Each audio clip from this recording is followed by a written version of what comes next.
बाळासाहेबांच्या तमाम शिवसैनिकांना तुमच्या ह्या अनिश गाढवेचा, बाळासाहेबांच्या या कडवट शिवसैनिकाचा आणि शिवसेनेच्या प्रवक्त्याचा मानाचा जय महाराष्ट्र, मानाचा जय महाराष्ट्र।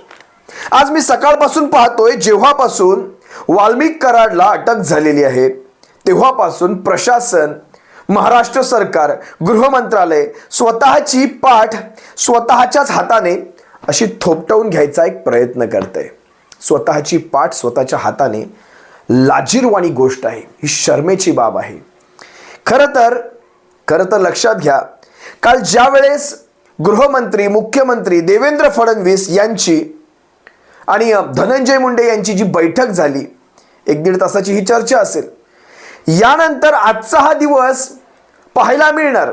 आता कशा स्वरूपात असेल, अटक, शरण, हेच फक्त पाहायचं होतं। पण कालच जर तुम्ही एक्स अकाउंटवर म्हणजे ट्विटरवर जाऊन पाहिलं असाल तर नेटकर यांनी कालच ही बातमी टाकली होती, चला एकदाची आता अटक होणार आहे। कारण ज्या प्रकारे काल ही बैठक पार पडली तिथूनच पुढची सारी सूत्र हल्ली।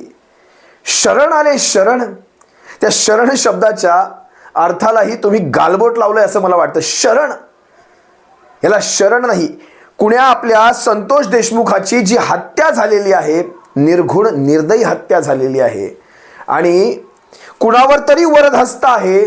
बरं, अजूनही बघा, लक्षात घ्या, मी पुन्हा सांगतो, राजा मोकाट आहे, राजा मोकाट आहे, प्यादा शरण आलेला आहे।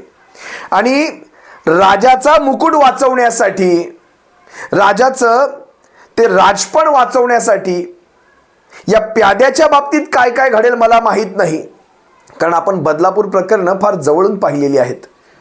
खरं तर काळजी वाटते, कारण राजाला खऱ्या अर्थाने शिक्षा झाली पाहिजे। सूत्रधार जो आहे त्या सूत्रधाराला खऱ्या अर्थाने शिक्षा झाली पाहिजे। महाराष्ट्र न्यायाची अपेक्षा करतोय। आता खरं तर तुम्हाला मी काल परवाचं तो विशाल गवळी कोणी कल्याणमधला होता, त्या नराधमाने ज्या त्या चिमुरडीला ठार केलं, 11-12 वर्षीय चिमुरडीला तिच्यावर अतिप्रसंग करून ठार केलं, तो नराधम सुद्धा यांच्याच पक्षाचा कार्यकर्ता निघावा, सरकारी पक्षाचा कार्यकर्ता निघावा नराधम। तो शुक्ला, विचार करा काय केसेस टाकले जात आहेत पहा। म्हणजे तुमच्यावर दबाव आल्यानंतर, पोलीस कस्टडी दिल्यानंतर त्याच्यावर त्याला बेल होऊ नये यासाठी कमीत कमी तशा प्रकारची IPC टाकावी लागतात। तुम्ही 302च्या अंतर्गत कधी कुठलं काही करतच नाही, कारण इतर जी कलमं पडतात ती सगळी जामीन पात्र असतात। आज कदाचित 2-3 दिवस आत ठेवतील, नंतर बाहेर काढतील, काय फरक पडतो? 2-3 दिवसांनंतर नवीन प्रकरण आलेलं असतं, जुनी प्रकरण आपण विसरत असतो। अगदी पहा ना, काल या संपूर्ण प्रकाराला म्हणजे त्याच्यावर असला फोकस, ते लक्ष कुठेतरी विचलित करण्यासाठी का होईना, तुम्ही पाहिलं असाल काल कशा प्रकारे अभिनेत्र्या येतात, त्यांच्या प्रेस कॉन्फरन्सेस होतात। म्हणजे 1-1.5 महिन्यापासून चालत असलेला प्रकार काल दखलपात्र वाटतो, काल त्याची दखलपात्र, म्हणजे त्याच्यावर कुठेतरी एखादी प्रेस कॉन्फरन्स व्हावी अशा प्रकारची ही घटना आपण कालची पाहिली। आणि आजही मी तो प्रयत्न पाहिलाय त्याच अभिनेत्रीचा, पुन्हा एकदा आजही तशाच प्रकारचा व्हिडिओ टाकलेला आहे की मी आभार मानते सुरेश धस साहेबांचे वगैरे वगैरे वगैरे, असे अभिनेत्रीने पुन्हा आजचा व्हिडिओ टाकला। या सगळ्या प्रकारामध्ये कशासाठी हा जाणीवपूर्वक प्रयत्न होतोय, कशासाठी, म्हणून आपण ते लक्ष विचलित करताय। या प्रकरणाला महाराष्ट्राचं जे लक्ष लागलं, आणि मुळात पहिली गोष्ट, याला कुठेही OBC विरुद्ध मराठा हा रंग देण्याचा कुणीही प्रयत्न करू नये।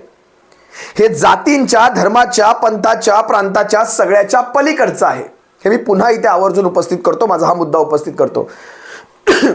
वाल्मिक कराड कुठल्या समाजाचे आहेत, संतोष देशमुख कुठल्या समाजाचे आहेत, आणि त्याच्यामधून ह्या हत्या झाल्यात का? तर नाही, अजिबात नाही। महाराष्ट्रामध्ये OBC विरुद्ध मराठा हा कधी वाद मुळात नव्हताच। इथे सगळं कशापासून सुरू झालं? अर्थकारण, अर्थकारण, एक बकासुरासारखी सुटलेली हाव, पैसा पैसा पैसा आणि पैसा। याच्यातून चांगली चांगली माणसं ही संपवली जाणार, आमच्यासारखी माणसं देखील भविष्यात जर कधी संपवली गेली तर अशाच प्रकारे तारीख पे तारीख, तारीख पे तारीख मिळत जाणार, कुणालाही शिक्षा होणार नाही। न्यायाची अपेक्षा आम्ही इथे ठेवतच नाही। ज्यावेळेस या सगळ्यामध्ये सरपे कफन बांध के ज्यावेळेस उतरतो ना, कारण आजची परिस्थिती अशी आहे शिवसैनिकांनो, आज बोलणाऱ्याला संपवलं जात आहे. मान्य करा, ही तुम्ही गोष्ट मान्य करा, आज बोलणाऱ्याला संपवलं जात आहे. आज म्हणजे भविष्यात जर अशाच प्रकारच्या घटना, ज्यावेळेस आज संतोष देशमुख असेल, भविष्यात जेव्हा घडणाऱ्या ह्या घटना आमच्यासारख्यांच्या बाबतीत घडतील, तेव्हा देखील ते क्रांतीवीर मधला तो डायलॉग तुम्हाला चांगलाच माहिती असेल नाना पाटेकरांचा, आ गए मेरे बहुत का तमाशा देखने आ गए. ते कलमवाली बाई वगैरे तुम्ही ऐकलं असाल. अगदी तसंच वाटतं. आज आपण ह्या सगळ्यांच्या विरोधात आवाज उचलतो, ह्या सगळ्यांना अंगावर शिंगावर घेतो, पण ह्याच्या पलीकडे एक कायदा म्हणून या राज्यामध्ये आहे का, तर तो शून्य आहे. या महाराष्ट्रामध्ये कायदा आणि सुव्यवस्था शून्य आहे. कोणीही उठतंय, लहान मुली पाहत नाही, वयोवृद्ध पाहत नाही, कोणीही उठतंय, विनयभंग करतंय, बलात्कार करत सुटलेला आहे. हत्यांचा सपाटा एकट्या जर नागपुरातल्या गेल्या 1.5 महिन्यातल्या फक्त हत्या काढाल तर जवळपास 7च्या पुढे जातील, 7-8 हत्यांच्या पुढे जातील एकट्या नागपुरातल्या. आणि हे सांगतायत महाराष्ट्रामध्ये. कुणाचं ते मगाचं स्टेटमेंट, दरेकराचं स्टेटमेंट, की महाराष्ट्रात बघा कशा प्रकारे, प्रवीण दरेकरांचं मी स्टेटमेंट ऐकलं, कायदा सुव्यवस्था एकदम योग्य हातांमध्ये आहे, एकदम ओके आहे कायदा आणि सुव्यवस्था. 22 दिवसांनी हा शरण आलाय. 22 दिवस कुठे, आता ते तोंडामध्ये ते शिवसेनेचे शब्द येतात, मी रोखतोय स्वतःला या सगळ्यापासून. 22 दिवस पुरावे नष्ट करून झाले असतील कदाचित, यायचं असेल आता बाहेर. म्हणजे म्हणजे काल मीटिंग, आज सेटिंग, बरोबर. बघा लक्ष कसं आहे. आणि उद्या नथिंग, काहीच होणार नाही. मीटिंग झाली, सेटिंग झाली, नथिंग, काही होणार नाही. फक्त राजाचा मुकुट किंवा राजाला वाचवण्यासाठी या माणसावर तेवढं लक्ष ठेवा, नाहीतर ह्यांना सुद्धा राजाला पकडल्यानंतर काय करायचं ते करा, पण राजाला पकडेपर्यंत या माणसाला ठेवणं हे फार गरजेचं आहे. याच्यावर बारीक लक्ष ठेवलं पाहिजे प्रशासनाने. नाहीतर बदलापूर प्रकरणं आम्ही जवळून पाहिलेली आहेत. मी वारंवार बदलापूरचा उल्लेख करतोय, तुम्हाला समजत असेल, समजणे वाले को इशारा काफी आहे. आज ज्यावेळेस मी याला शरण येताना पाहिलं, मी खरं तर गृह मंत्रालयाला किंवा प्रशासनाला, पोलीस, मी भावपूर्ण श्रद्धांजलीच अर्पण केलेली आहे, भावपूर्ण श्रद्धांजली. याच्या व्यतिरिक्त मला काही सुचत नाही. 1.5 तास चर्चा झाल्यानंतर काल आजचा हा प्रसंग पाहायला मिळणार होता, त्यामुळे याच्यात काही मला विशेष असं नवल वाटलं नाही. बरं, हा पुण्यात होता, बरोबर. आता विचार करा, मला वाटतं नगरचं, माफ करा, बीडचं अख्खं पोलीस प्रशासन ज्या प्रकरणामुळे हादरलं, म्हणजे पोलीस आयुक्त बदलण्यात आला, मला वाटतं नवनीत कावतची नेमणूक झाली. अख्ख्या देशामध्ये महाराष्ट्र पोलीस धुंडाळतायत, ज्याला म्हणजे दिव्याच, म्हणजे तो काखेत कळसा आणि गावाला वळसा. पुणे पोलिसांना याची खबर नसावी, हा पुण्यामध्ये असतो. बरं, अशीही माहिती आहे की हा एका नामांकित हॉस्पिटलमध्ये उपचार सुद्धा घेत होता. याला म्हणतात तुमचं इंटेलिजन्स, तुमचा तो गुप्तचर विभाग. हे एवढं, म्हणजे तुम्ही परदेशातनं दाऊदला आणायच्या गोष्टी करायच्या, एवढं मजबूत सरकार, इतकं भक्कम सरकार, आणि तुम्ही इथला 22 दिवस झालेत एक सर्वसामान्य नगरसेवक, याला तुम्ही पकडू शकला नाहीत. असो, आणि याच्यावर तुमचा विश्वास बसतो का? 22 दिवसापासून पोलीस प्रशासन, आता कित्येक दिवस विचार करा, विधानसभेत देखील लोक म्हणत होते, विधानसभेत आमदार म्हणत होते, आम्ही सांगतो त्याचा पत्ता, तुम्हाला पकडून आणण्याची तुमच्यात धमक आहे का, एवढं फक्त सांगा. असो, पुण्याच्या नामांकित हॉस्पिटलमध्ये उपचार बिना नावाचे लिहून घेतले, बहुतेक बिना नावाचे केले गेले. मग कुठल्या हॉस्पिटलमध्ये होता, मग त्या हॉस्पिटलांवर कारवाई होणार का? कसली 9 पथकं काय करत होती ना, हा सगळ्यात मोठा महत्त्वाचा पहिला प्रश्न आहे. काल धनंजय देशमुखांचं पण मी ते स्टेटमेंट इथे लिहून घेतलंय. धनंजय देशमुख जे संतोष देशमुखांचे बंधू आहेत, ते म्हणायला लागले काल ज्यावेळेस ही बैठक झाली, आता अटक सत्र दाखवलं जाईल किंवा आता शरण वगैरे येईल. काल जितेंद्र आव्हाडांचं सुद्धा स्टेटमेंट मी पाहतोय. या सगळ्याच्या मागे मगाशी जे तुम्हाला मी म्हणालो अर्थकारण, त्या औष्णिक उद्योग, औष्णिक ऊर्जा प्रकल्पातनं, औष्णिक विद्युत प्रकल्पातला तो राखेचा मामला आहे. हा सगळा राखेचा, म्हणजे विचार करा, जी राख अधिकृतपणे कंत्राट देऊन काढली जाऊ शकत होती, उपसली जाऊ शकत होती, उचलली जाऊ शकत होती, अजिबात नाही. अवैधरित्या तिला घेऊन गेलं जातं. करोडोंचं ह्याच्यामध्ये, म्हणजे फेराफार बघा कसा, जवळपास 1000 कोटींपेक्षाची जास्तची ही उलाढाल आहे वर्षाची, 1000 कोटींच्या. आता 1000 कोटींच्या पेक्षाची जास्तची उलाढाल, म्हणजे मला काल ते धस साहेबांचं, सुरेश धसांचं, आता भाजपचे आमदार आहेत हे, खरं तर पाहायला गेलं तर हा सगळा प्रकार भाजपनेच लावून धरलेला आहे हे बघायला गेलं तर. भाजपचे आमदार काय म्हणतायत? एखाद्या अधिकाऱ्याने वाळूच्या उपशावर सांगितलं इथून वाळू उपसायची नाही, कानपटावर लावली जाते. काय लावली जाते हे तुम्ही ठरवायचं. आता कानपटावर लावली जाते सरळ सरळ. हे वातावरण आहे आता आपल्या इथे, हे महाराष्ट्राचं वातावरण. या अशा वातावरणात आपल्याला आपल्या पुढच्या पिढ्या घडवायच्यात.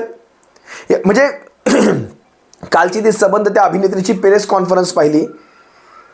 त्या अभिनेत्रीचा खरं तर तिच्या त्या सगळ्या प्रेस कॉन्फरन्स बद्दल किंवा तिच्या सगळ्या त्या प्रकाराबद्दल मला जराही काहीच म्हणायचं नाही. कारण हा ज्याचा त्याचा वैयक्तिक प्रश्न, ज्याने त्याने आपापल्या चरित्राला ज्याने त्याने आपापलं सांभाळून घ्यावं. कारण आपण ज्या प्रकारच्या भूमिका करतो, चित्रपट करतो, कुठले ते बाजारसारखे चित्रपट मी पाहिले, त्या सगळ्या प्रकाराला पाहता मला ह्या सगळ्या प्रकाराशी मला कुठेही, कारण कालचा जो संबंध प्रकार होता ज्यावेळेस ती प्रेस कॉन्फरन्स घेण्यात आली, मला संबंध प्रकार ते डायव्हर्ट करण्याचं एक कुठेतरी एक लक्ष किंवा एक तो हेतू पुरस्कार करण्याचा एक प्रकार मला दिसला. मग आज तुम्ही पहा ना, आज मला खरं तर नवल वाटतं, स्वतःहून सरेंडर जर हा व्यक्ती झाला नसता तर ह्याला कधी अटकच झाली नसती का? अजून किती दिवस थांबायचं होतं? म्हणजे हीच बैठक अजून आधी जर झाली असती तर कदाचित ही सरेंडर आधीच झाली असती. महाराष्ट्राचं प्रशासन म्हणून, कायदा सुव्यवस्था म्हणून आपण किती फेल आहोत याचा तुम्ही एकदा विचार करा. फेल, आपण झिरो आहोत. गेल्या कित्येक दिवसातल्या महाराष्ट्रातल्या घडामोडी तुम्ही पहा. कुणाच्याही बाबतीत महाराष्ट्रात न्याय होऊच शकत नाही. आपण खरं तर ह्या गोष्टी आपल्याला वाटतं आपल्या दारांपर्यंत, आपल्या उंबरे कोलांडून आपल्या घरात येत नाही तोपर्यंत आपण या सगळ्या गोष्टीवर लक्ष घालणार नाही कदाचित. पण आज तुम्हाला याची कल्पना नाही, उद्या ज्यावेळेस तुमच्या आमच्या घरांचे उंबरे ओलांडून हे सगळे प्रसंग तुमच्या घरात प्रवेश करतील, तुमच्या घरातली माणसं ठार होतील. आज संतोष देशमुख तुमचा आमचा कोण नाही ना. आपल्या घरातलं रक्त साकाळलं नाही, 3-3 लिटरचं रक्त साकाळलं नाही, डोळे काढले गेले नाही, डोळे फोडले गेले नाहीत, जवळपास 3 तास वार केले गेले, म्हणजे आपल्या घरातले हे प्रसंग नाहीत. कशाला? आपल्या घरात कुणावर बलात्कार झालाय का, विनयभंग झालाय का, नाही झालेला आहे, काय फरक पडतो या सगळ्यामध्ये? आपल्या घरातला उंबरा ओलांडेल तेव्हा आपल्याला ह्याची दाहकता जाणवेल, तेव्हा आपण विचार करू. 1500 रुपयांनी ज्या वेळेस ती दाभणाने तोंड शिवली जातात ना, त्यावेळेस हे असंच होतं. कायदा सुव्यवस्था विचारायचं नाही. 1500 दिलेत, शांत बसायचं. कायदा सुव्यवस्थेचा तुमचा कशाचाही काडी मात्र संबंध नाही. यासाठी मी सांगत असतो गृहमंत्रीपद का महत्वाचं असतं. का ह्या लोकांना गृहमंत्री, कशा प्रकारे इतरांवर बोलणाऱ्यांवर तो वचक तयार करण्यासाठी, ते कमांड घेण्यासाठी तुम्हाला या सगळ्याची गरज असते. यासाठी कायदा सुव्यवस्था राखण्यासाठी गृहमंत्रीपद का, गृहमंत्रालय का गरजेचं असतं हे सगळं तुम्हाला आता कळेल. ह्या सगळ्या गोष्टीतून हळूहळू कळेल. आज शरण आलेला आहे, उद्या कदाचित जामीन होईल, 2-3 दिवसानंतर प्रकरण थंड होईल, आम्ही सारं विसरून जाऊ. ते ललित पाटीलचं प्रकरण आठवतंय का जरा तरी? त्या पूजा खेडकरचं प्रकरण आठवतंय का जरा तरी? अनेक प्रकरणं महाराष्ट्रात होऊन गेली. बदलापूरचं प्रकरण एवढं गाजलं, एन्काउंटर नंतर पुढच्या त्या आरोपींची चौकशी तरी झाली का, त्यांना शोधायचा प्रयत्न झाला का, आठवतंय का? काही लक्षात येणार नाही. आपण सारं विसरत असतो. त्यामुळे आणि पहिली गोष्ट, ह्यांच्याकडे सगळ्या गोष्टींची सुसज्जता आहे. आज ह्या माणसांसाठी कायद्याचे विद्यार्थी पटापटा पुढे येतील. कायद्याचे विद्यार्थी, तुम्ही समजताय ना मला काय सांगायचं? कायद्याचे विद्यार्थी या शब्दाचा अर्थ, हे कायद्याचे विद्यार्थी लगेचच ह्यांच्या केसेस घेऊन लढतील आणि कायद्याचे विद्यार्थी कायद्यातल्या पळवाटा शोधून ह्या सगळ्यांना बाइज्जत बरी देखील करतील. त्यामुळे असू दे, ह्यांच्याकडून कुठल्याही अपेक्षा नाहीत. या विशेषतः म्हणजे सरकारही तुमची, कायदेही तुमचे, प्रशासनही तुमची, आणि तुम्हीच त्यांच्यावर चौकशा लावणार. ह्याच्यातून काय निष्पन्न होणार? का साधं मी विचार करत होतो, मीडियाने तरी कमीत कमी या सगळ्यावर आपलं मत व्यक्त करायला हवं होतं. मीडिया वाल्मिक कराडला जाऊचा उल्लेख करते. वाल्मिक कराड यांना अटक झालेली आहे. आता त्यांना CID मध्ये काय ते म्हणजे जाओ यांना त्यांना एवढा रिस्पेक्ट, एवढा आदर तुमच्या मनामध्ये ह्या वाल्मिक कराड संदर्भात असेल तर काय म्हणायचं? खरंच ते संतोष देशमुखांचा आत्मासुद्धा ते सुद्धा तेच म्हणत असेल की आग है मेरे मौत का तमाशा देखणे. खरंच ह्या गोष्टींना मी कुठेही म्हणजे नाकारत नाही, कारण भयानक परिस्थिती चालू आहे महाराष्ट्रामध्ये, भयानक. मला हे सगळं प्रकरण तुम्ही आठवा ना, अशाच प्रकारे ज्यावेळेस मराठा समाजाची आंदोलनं चालू होती त्याही वेळेस अशाच प्रकारे म्हणजे लाठीचार्ज करणं, वारकऱ्यांवर लाठीचार्ज करणं. तुम्ही आठवा आता, कारण कसं आहे, मी मगाशी तुम्हाला म्हणालो 1,500 त्या कवड्या रेवड्या फेकल्यानंतर तुमची तोंड दाभण्याने शिवली जातात. वारकऱ्यांवर लाठीचार्ज हो, मराठ्यांवर लाठीचार्ज हो, धनगरांचं आरक्षण मिळू ना मिळो, ओबीसींचं आरक्षण टिको ना टिको, यांची सरकार चालत राहिली पाहिजेत. यांची सरकार, आणि ही सरकार कशाच्या जीवावर चालतात? 5 वर्ष काहीच करायचं नाही, 5व्या वर्षाच्या 12व्या महिन्यात शेवटच्या आठवड्यात एखादी योजना घेऊन यायची. बाकी 5 वर्षात कितीही धिंगाणा घालून ठेवला, महाराष्ट्र विकायला जरी काढला तरी तुम्हाला तो लक्षात राहणार नाही. पण 12व्या महिन्याच्या शेवटच्या आठवड्यात आणलेली योजना तुमच्या लक्षात राहते. ती योजना लक्षात घेऊन तुम्ही जाऊन बटणं दाबून येणार. हे असं आहे बाबा. इथे गुन्हा जर केला नव्हता, म्हणजे ह्याने आज ती क्लिप सुद्धा त्याने मला तो रिलीज केली की मी गुन्हा केला नाही, मला न्याय देवता. आता ह्यानं न्याय देवता आठवली. 22 दिवस ज्या वेळेस आपण लपून बसतात त्याच वेळेस तिथेच सिद्ध होतं नेमकं काय घडलंय तिथे. ते 22 दिवस जर तुम्ही काही कर नाही त्याला डर कशाला? मग माझा साधा प्रश्न आहे, कर नाही त्याला डर कशाला? तुम्ही लपला कशासाठी होतात? हे असं आहे सगळं. पोलिसांनी संबंध देश धुंडाळला, पण पोलिसांना पुण्यात काय झालं हे माहिती नाही पडलं. आणि अजित पवारांविषयी माझ्याकडे कुणीतरी एक कमेंट केली होती अजित पवारांविषयी की ह्या पवारांचं नेमकं काय चाललंय. म्हणजे मराठा आरक्षण आंदोलनाच्या वेळेसही तुम्ही पाहिलं असाल, देवेंद्र फडणवीस असतील, एकनाथ शिंदे असतील, हे पुढे होते, अजित पवार डेंग्यूमुळे मागे. शेवटपर्यंत अजित पवारांनी मराठा आरक्षण आंदोलनाचा एकही प्रश्न घेतलाच नाही शेवटपर्यंत. आणि आजही ज्यांच्या पक्षामध्ये या सगळा उलथापालथा घडत्या आहेत, त्या पक्षाचे जे कोणी सर्व आहेत ते याच्यावर एक शब्द काढत नाही. तुम्ही मला दुरुस्त करा जर त्यांनी काढला असेल हा शब्द तर. मी विचार करतोय हे किती घाणेरड्या थराचं राजकारण असेल. विचार करा कुठल्या थराचं हे राजकारण असेल. माणसं अशी किड्या मुंगीसारखी संपवली जातात, किड्या मुंगीसारखी. आणि 22 दिवस अटक होत नाही, शरण यावं लागतं, तेव्हा पोलिसांना भेटतं आरोपी. पुढे जाऊन त्या चौकशा किती निष्पक्ष होतील, कारण ज्यांच्यावर मुख्य आरोप आहेत तेच जर कायदेमंडळात बसलेले आहेत, विधिमंडळात बसलेले आहेत, तर काय म्हणायचं. त्यामुळे सोडून द्या हे सगळे विषय. संतोष देशमुख साहेबांच्या बाबतीत किती खरंच न्याय घडेल नाही होईल मला माहीत नाही. जर तुम्ही आम्ही आपला जोर लावला, विशेषतः मी सांगतो सोशल मीडियाच्या माध्यमातून जरी आपण आपलं ते आंदोलन सुरू केलं, भले तुम्हाला समोरासमोर येता येत नसलं तरी सोशल मीडियाच्या माध्यमातून जरी तुम्ही तुमचं आंदोलन चालू ठेवलात, या विषयाला लावून धरलात, भरकटला नाहीत, जातींमध्ये विभागला गेलात तर संपलं. अगर आप बटे तो आप कटे, कन्फर्म आहे. बाटले गेलात तर तुम्ही ओबीसी, तुम्ही धनगर, तुम्ही वंजारी, तुम्ही माळी, तुम्ही गोंधळी, तुम्ही गवळी, कुठल्याही मराठा असो, कुठल्याही जातीमध्ये विभागले जाऊ नका. एकत्र राहा, एकत्र राहा. आधीच आपण बाटले गेलेलो आहेत, त्यामुळे आता काटले गेलेलो आहोत. अजून किती काटले जायचे तुम्हाला विचार करा. मला खरं तर कळकळीची विनंती आहे, याला कुठेही जातीय रंग देऊ नका. ओबीसी विरुद्ध मराठा हा अजिबात रंग देऊ नका. जर असा रंग दिलात तर मात्र हे यशस्वी होणार. आणि मूळ मुद्द्यापासून आपण सारे भरकटणार, सारेच्या सारे आपण भरकटणार.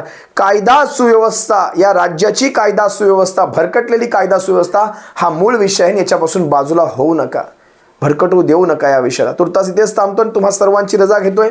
सप्रेम जय महाराष्ट्र. बाळासाहेबांच्या शिवसैनिकांनो काळजी घ्या. जय महाराष्ट्र.